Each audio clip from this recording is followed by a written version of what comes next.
Senhoras e senhores, olhai-nos. Repensamos a tarefa de pensar o mundo. E quando a noite vem a contrafação dos nossos rostos. Rosto perigoso, rosto pensamento sobre os vossos atos.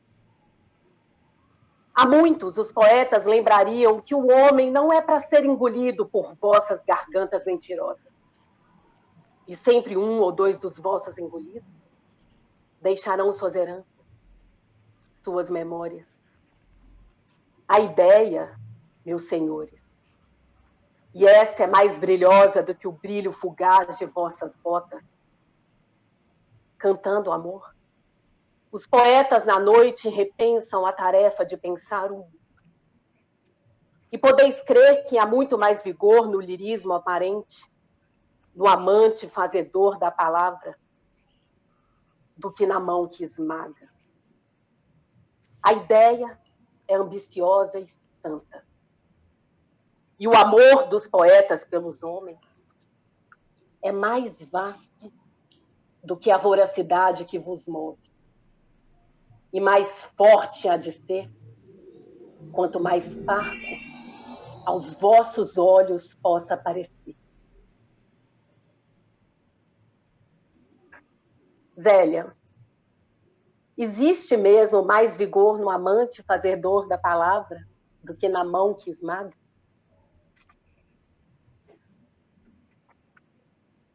Certamente. Certamente. Acho que o amante fazedor da palavra, ele procura, sabe que o caminho é mais importante que a chegada. E a mão que esmaga é o fim, né? E a gente, embora sejamos finitos, a gente está aqui por causa do caminho e não por causa do fim. O fim vai vir, né? Então, eu acho que quem procura e faz a palavra é quem leva o mundo adiante. Por isso a gente está aqui, tão apaixonados por Hilda e por toda a sua história, pela personalidade, pela irreverência, pelo humor, né? pela erudição e tudo que ela deixou para a gente. Bonita a tua leitura, o que é isso? De onde é isso? Poemas Homens do Nosso Tempo. Homens do Nosso Tempo, que lindo. É lindo demais, lindo demais. É lindo, né? Zélia, você, já abrindo aqui a nossa conversa, você é próxima da Hilda, eu vejo você ao redor do universo da Hilda já há bastante tempo, né? Há muito tempo atrás, eu vi uma entrevista sua em que você comentou isso, antes até do CD com o Zé Cabaleiro, aí veio o CD Ode Descontínua, que aliás, a Ode Descontínua e Remota, essa série de poemas, né, que o Zeca musicou, é do mesmo livro desse poema que a Paula leu. Ode Descontínua é uma série e esse é outra. Aí depois você participou da Flip na casa do Instituto da Ilst, fez a apresentação do livro com a Nova Fronteira, né, o livro de crônicas da Hilda. Enfim, queria ouvir assim, como que você chegou na obra da Hilda, como que foi esse teu trajeto? Eu sempre penso na Hilda, eu falo da Hilda com muita frequência, é uma das minhas poetas, assim, uma das coisas que me constituem, e até depois de eu já ser bem adulta, porque eu tenho uma poesia guardada dentro de mim que eu herdei da minha família, que é Olavo Bilac, sabe? São caras, né, que são alguns pilares, Manuel Bandeira, mas a Hilda foi uma coisa minha, já da fase adulta. Assim. Eu conheci nos anos 90, até no prefácio que eu fiz, eu falo disso, que eu conheci já até tardiamente, já nos anos 90, depois de um show. Eu ganhei um livro dela, usado, porque era difícil de achar, né? Chamado Do Desejo, que é a coisa mais linda do mundo.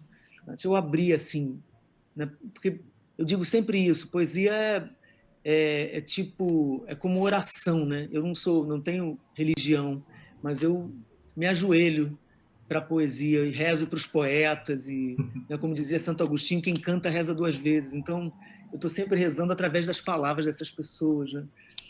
Então, abri o livro aleatoriamente e dei de cara com uma frase que é: se tu te ausentas, há paredes em mim. Eu fiquei, assim, eu parei de respirar, aquilo foi claustrofobicamente lindo para mim, e eu fiquei muito intrigada e muito apaixonada pela Hilda com aquele livro. Aí não achava nada dela, e uma vez num sebo, para mim é um sebo, em São Paulo, no canto de uma prateleira, ainda bem que eu sou uma pessoa que fuça prateleiras, eu achei um livro que era pequeno, e eu virei assim, estava lá, Hilda Hilst, Cascos e Carícias. Tem uma foto dela jovem, bonita, não sei se é a primeira edição, acho que sim. E ela está fazendo assim na capa. É a primeira edição. É uma maravilha, cara. Cascos e Carícias, ela tá. Nossa, eu peguei o livro correndo, por isso que é tão bonita a minha história com a nova edição desse livro, anos depois, porque, na verdade, eu mergulhei no universo da Hilda através das crônicas. Eu li os poemas do Desejo, mas as crônicas me arrebataram de uma forma. E tem uma coisa, as crônicas, muitas delas, ela escreve a poesia, né? Ela bota poesias dela na própria crônica. Né? E ela era até, a meu ver, uma maneira dela se vingar, porque ela dizia, e acho que ela tinha razão, que não era lida. Sim. Para o valor que ela tinha, para o tanto de consistência da sua obra, ela realmente foi muito pouco lida. E era muito pouco lida, e ela se ressentia demais disso, né? E nas crônicas, ela bota para quebrar. E você sente toda a verve dela ali, você sente que ela tá, que deram para ela, nossa, levantaram a bola na cara dela, ela só dava cortada. Só dava cortada. Você sabe que Devia essas bater no peito. crônicas. É isso. Sabe que essas crônicas é onde eu sinto mais a Hilda. Lógico que ela tá por toda a obra, né? A Hilda Pessoa, né? Claro, Mas claro. nas crônicas é onde eu sinto, onde eu visualizo, ela materializa na minha frente quando eu leio as crônicas, o humor É dela. muito um tete a tete, né? É muito ali. E eu, assim, sem querer absolutamente comparar, mas falando de um sentimento, quando eu escrevi durante 2 anos, eu escrevi toda sexta-feira para o Globo. Foi um grande desafio para mim. E eu lembrava muito da Hilda e não tocava no livro dela, não toquei no livro dela de crônica, porque senão eu falei, cara, se eu ler qualquer coisa da Hilda, eu não vou conseguir fazer. É melhor eu esquecer que ela fez essas crônicas. O que tiver dentro de mim já está daquilo ali. Né? Mas é o seguinte, a crônica, mesmo que você invente, porque é uma delícia inventar algumas coisas, né?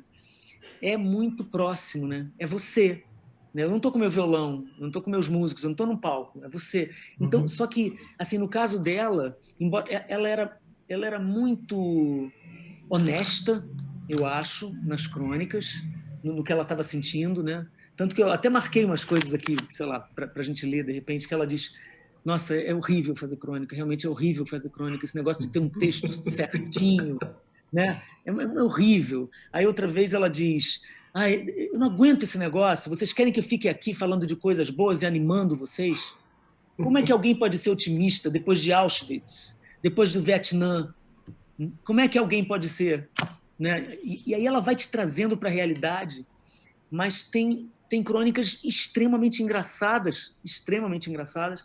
Ela tem um humor, obviamente, super sarcástico, mas você sente, tem muita coisa nas entrelinhas, você sente, porque ela, eu tenho um exemplo aqui depois até que eu Pode gostaria de mandar ler, bala.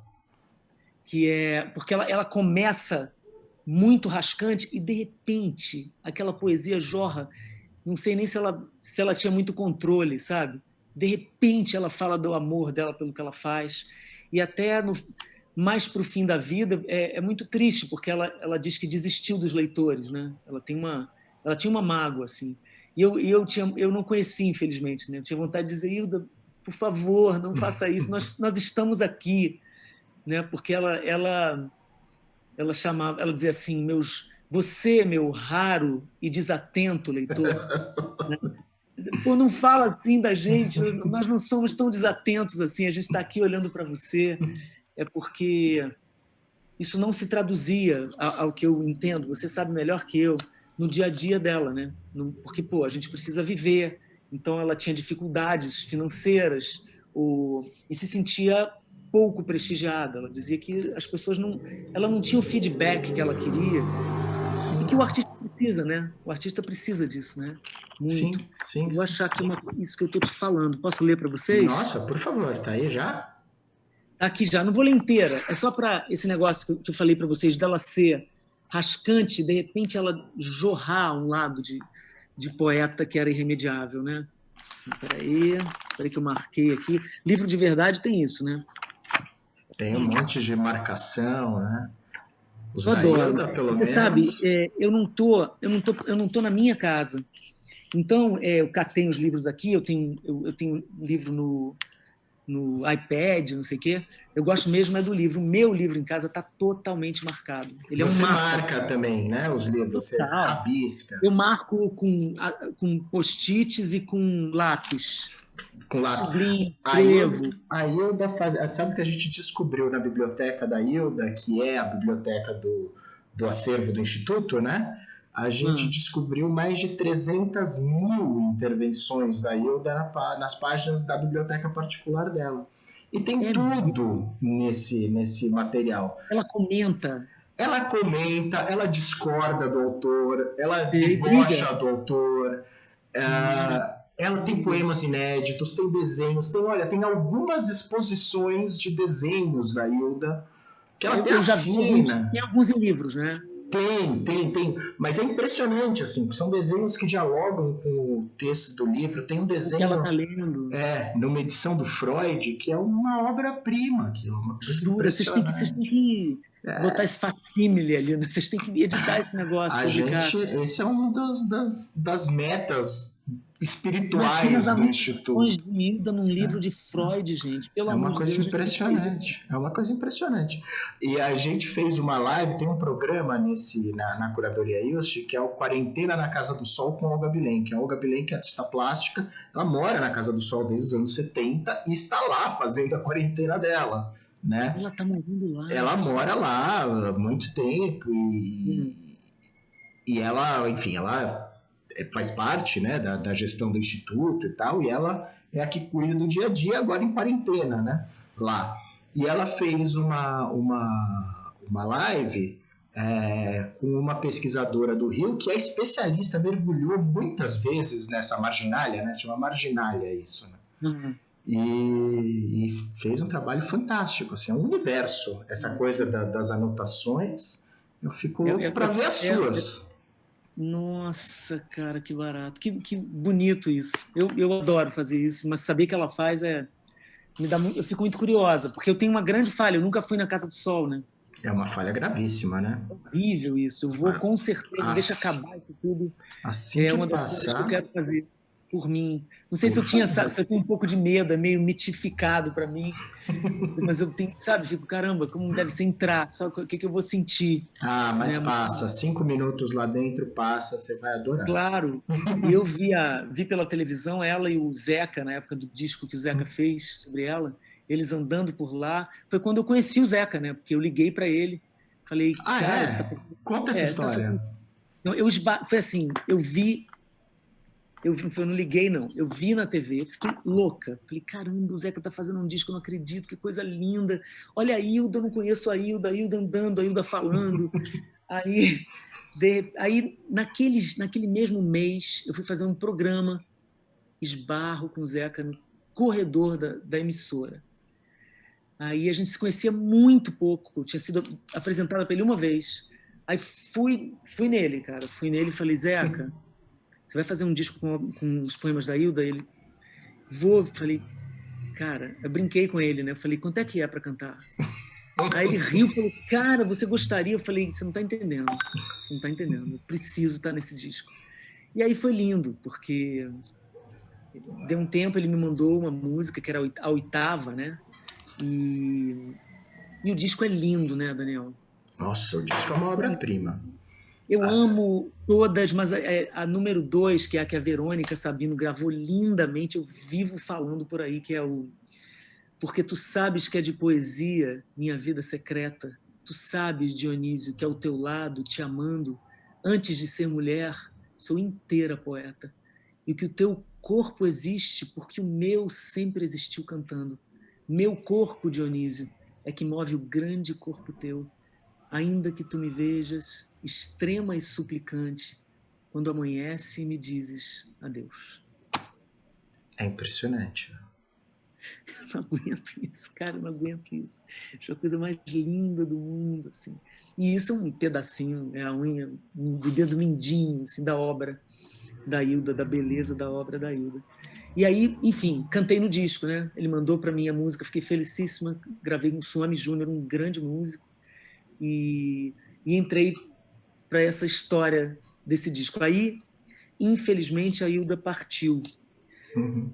Eu fiquei muito triste, porque eu fantasiava que ia haver um lançamento desse disco, que a Hilda ia estar presente, e eu ia finalmente cantar para ela e dar um abraço nela e dizer eu te amo. Mas a Hilda partiu antes. Aí eu liguei correndo pro Zeca. O disco não tinha saído ainda. Não. Eu falei, ô Zeca, ela ouviu a minha faixa? Ele falou, Zélia, não deu tempo. Ai, acredito. Ela chegou a ouvir uma primeira versão, mas ainda sem as cantoras. Ele disse que ela ouviu as músicas, né? É. As músicas. Mas Não interessa. Foi muito emocionante cantar para ela. E todo mundo, vocês que estão aí, gente, tem no Spotify, tem nas redes.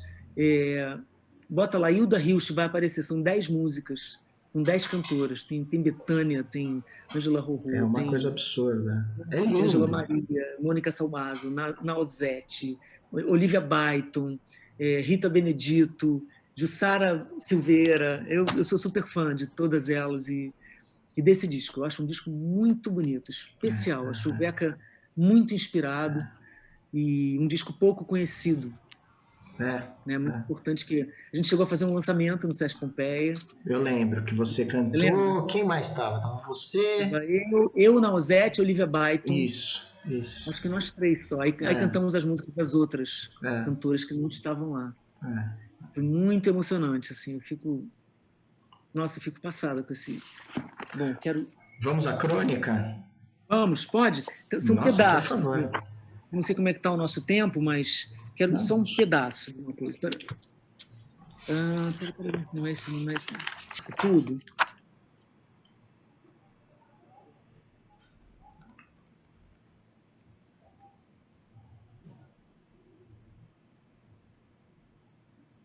Ser uma nova maneira de pensar. O ranço colado às palavras do universo político é cada vez mais mais aderente e tosco. Política, no nosso tempo, se parece uma perua velha preocupada com um par de brincos do amanhã. Se vai ou não vai usar na festa do arraiar do seu quinzó.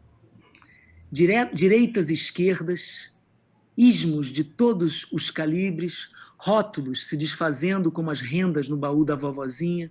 A palavra partido soa grosso, rígido, emporcalhado, como certamente seria o porongo de um Neandertal do Cáucaso, ou uma pulha daqui mesmo, estuprador. O importante é dar vida, abastança, dignidade, trabalho e esperança ao ser humano. O importante é arrancar as máscaras, recriar ação e palavra, mover-se corajoso, nítido, íntegro. Os cínicos dirão, isso não é política, é poesia, é ingenuidade. Que seja. É assim que seria para mim o verdadeiro homem político. Poeta no seu sentido mais fundo, imenso e livre. Ingênuo a ponto de tomar para si mesmo a dor do outro e tentar extirpá-la. É impressionante. Ela poderia ter feito hoje para nós, né? Fico me perguntando o que ela diria do que estamos vivendo hoje, porque nas crônicas dela ela fala muito de política. Era a época do Collor, Era a época de PC Farias, era a época de... Depois o vice dele que assume, e ela fala dele também, e bota para quebrar na política, ela fala coisas muito veementes, assim. É impressionante como ficou atual. Sempre foi muito atual as crônicas da Hilda, mas de repente elas parecem que foram escritas hoje, né? Exatamente. Você sabe que eu tenho uma música inspirada numa crônica dela que eu não consigo encontrar. Quando eu reli, eu não segurei, que é a expressão hóspede do tempo. Eu tenho uma música chamada Hóspede do Tempo, porque eu li, eu falo isso desde que eu fiz. Eu li numa crônica dela, que ela fala, tu é hóspede do tempo, mas eu não encontro aqui. E eu fiz uma música chamada Hóspede do Tempo, que fala, sou hóspede do tempo. Eu consigo localizar, eu te mando, não consigo fazer agora ao vivo, porque eu preciso baixar o PDF e tal. Mas eu tenho, isso tá numa poesia dela. Eu acho que ela talvez jogue uma poesia no meio da crônica, o que é algo que ela fez faz muito, né? Muito. Hoje procurei a beça e esse é o livro, né? Viu, gente? Esse é o livro de crônicas. Por favor, é lindo. Aliás, essa capa é lindíssima, né? Linda, ela nesse balanço, né? Lá na Casa do Sol. E onde eu fui convidada para fazer essa... Eu queria ler, posso ler isso, Daniel? Claro, por favor, você pode tudo, você manda... O nome do meu texto é um texto pequeno que abre o livro, mas porque conta um pouco da minha história com ela e do que é ela para mim, assim, também. Se chama Informe-se, porque eu ficava muito impressionado nas crônicas, porque ela escrevia para gente, né? Botava um nome complicado, que você não sabia, né, de onde tinha vindo. Ela sabia que o leitor ia ler aquilo e ficava com aquela cara. Em seguida vinha escrito em caixa alta, Informe-se. E isso mudou a minha vida. Mudou a minha vida. Porque, isso antes do Google, né? Isso antes do Google. Olha o desespero. Informe-se. Né? Porque vocês estão pensando que antes do Google a gente se informava também. A gente dava um jeito. Eu ia na biblioteca, anotava o nome, procurava um amigo. Por telefone. Você é muito novo, Daniel. Você nem sabe o que é isso. Então, o meu texto diz assim, o título é Informe-se. Há uns poucos anos, não era nada fácil encontrar livros de Hilda Hilst nas prateleiras. Ela foi uma escritora profícua, caprichosa, com sua própria linguagem. Transgressora, sempre tocou em temas tabus como a morte, Deus e sexo. Nós, seus leitores, éramos uma espécie de militância rara, rastreando suas palavras por aí, ignorados por nossa própria mestra, que dizia com frequência, ninguém me lê. Mas Hilda tinha sua razão. Passou muito tempo sofrendo o silêncio da crítica literária e do público. Era exigente, trabalhou incessantemente a palavra, o verso, o texto, diálogos. Foram quase 50 anos de muita dedicação. Mas clamava por um retorno merecido, não só porque a vida real esmurra a porta, mas porque o artista se alimenta não apenas de sua arte, mas do reflexo dela no mundo. Hilda era intensa e, mais do que ser lida, queria o encontro com seu leitor. Quero ser lida em profundidade e não com distração. Isso não é pouco. E se já não era antes, imaginem nos tempos de hoje, num Brasil que pouco lê, onde pouco se estimula a mudança desse quadro e que, por isso mesmo, se distancia da possibilidade de abstração a passos largos. Quando estava para lançar Amavice, em 89, anunciou que seria seu último livro, para ser levado a sério.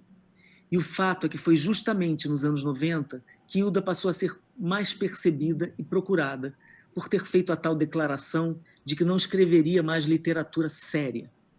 O que veio logo a seguir foi sua polêmica tetralogia obscena. São eles, O Caderno de Lori Lembe, Contos de Escárnio, Textos Grotescos, Cartas de um Sedutor e Bufólicas. E junto com sua polêmica e intrigante fase pornográfica, começa a escrever preciosas crônicas que, felizmente, temos em mãos. Me considero uma leitora fiel de Hilda, embora tardia. Eu a descobri nos anos 90. Aí eu conto a história que eu já contei para vocês. As crônicas me sacudiram da primeira vez e agora complementadas de outras tantas, mesmo as que releio me sacodem de novo. Esses textos aqui reunidos têm de tudo um pouco, desde os assuntos recorrentes em sua obra até muitos outros que aconteciam em seu campo visual e lhe causavam alguma indignação. Aí ela diz: essa modesta articulista que sou eu escreveu textos e poemas belíssimos e compreensíveis, e tão poucos leram ou compraram meus livros. Mas agora, com essas crônicas, que diferença! Como telefonam indignados para o nosso por isso eufórico editor deste caderno, dizendo que sou nojenta. Obrigada, leitor, por me fazer sentir mais viva e ainda por cima nojenta. Isso é tão, mas tão mais do que nada. E é verdade, essas crônicas foram um rebuliço em Campinas, né? Imagino, cara, porque ela fala... Pô, ela fala em várias crônicas, mas nessa aqui que se chama Por quê, hein? Ela fala vários nomes de pau, né? Ela sabia nomes, né? Nomes incríveis, né? Ela fala disso, né? É uma crônica divertida, né? Por que não? Por que não? Então, e ela falava de coisas que escandalizavam as famílias aos domingos em Campinas, né? Que abriam para ler. Então, um dos outros sonhos que eu tenho no Instituto, mas essa é uma pesquisa que depende menos da gente, porque é um acervo que mais não foi cuidado. São as cartas que o jornal recebia. Se fosse a Hilda, a gente teria. A gente precisa dessas cartas, Daniel. Essas cartas são uma riqueza. Assim. Então, essa pesquisa é uma boa pesquisa a ser feita. Não, a gente não tem no acervo nem na Unicamp, que são os dois acervos da Hilda. Mas o Correio Popular, né, que é o jornal em Campinas em que a Hilda escrevia, ele tem um acervo, mas nunca foi localizado e tal. Mas é uma pesquisa que merece também, porque é um material incrível. Olha só, gente, disse que só para ilustrar o que a gente está falando, das pessoas ficarem escandalizadas, é uma maravilha. Acho muito saudável o modismo de nus masculinos em certos clubes de mulheres. O triste é que não fiquem completamente nus, porque, afinal, o que há com pantaleão, ou ferramenta, ou cana, ou camandro, ou ponteiro? O que há com ele que não pode ser visto? Nesses tempos pestilentos, eu, minha gente, saio correndo se alguém me mostrar o dito cujo. Com 62 anos de idade, também duvido que alguém me mostre algum. Não, ela fala muito mais sobre esse assunto de um jeito delicioso. Imagina isso sábado de manhã em Campinas, na casa de todos os leitores. Sábado, eu achava que era domingo. Saía sábado. Domingo, talvez seja domingo, aí eu não tenho certeza. Eu sei que ela fala, às vezes, absurdos, e no final ela fala: bom dia, caro leitor. Bom dia. Você imagina, depois de ler aquilo, o cara sai pro domingo dele, vai fazer um churrasco, né? Eu acho que era essa a imaginação dela. Escuta, Zélia, eu queria também continuar a conversa com a Hilda do lado. Sair um pouco das crônicas e queria entrar num tema que também dialoga com as crônicas, mas que queria ouvir você sobre o teu olhar sobre esses tempos que a gente está passando. A Hilda abre uma das peças dela, que é As Aves da Noite. Ela abre a peça na introdução dizendo isso, né? Com As Aves da Noite pretendi ouvir o que foi dito na cela da fome em Auschwitz. Foi muito difícil. Se os meus personagens parecem demasiadamente poéticos, é porque acredito que só em situações extremas é que a poesia pode eclodir, viva, em verdade. Só em situações extremas é que interrogamos esse grande obscuro que é Deus, com voracidade, desespero e poesia. Então, a Hilda via a poesia como esse, e a palavra, né, como essa ferramenta, enfim, como essa forma de questionar o mundo, né? O mecanismo de questionar o mundo da Hilda é a poesia, né? E a palavra, né? E você também tem essa vocação, né, com a palavra, tanto como cantora, compositora, intérprete, mas também escrevendo crônicas e teatro e etc, né? E agora você também tem, aliás, já há um tempo, nem nasceu agora na quarentena, mas ontem você tem uma participação nesse mundo das redes sociais, né? Você tem o teu Instagram, o YouTube, enfim, você circula muito bem.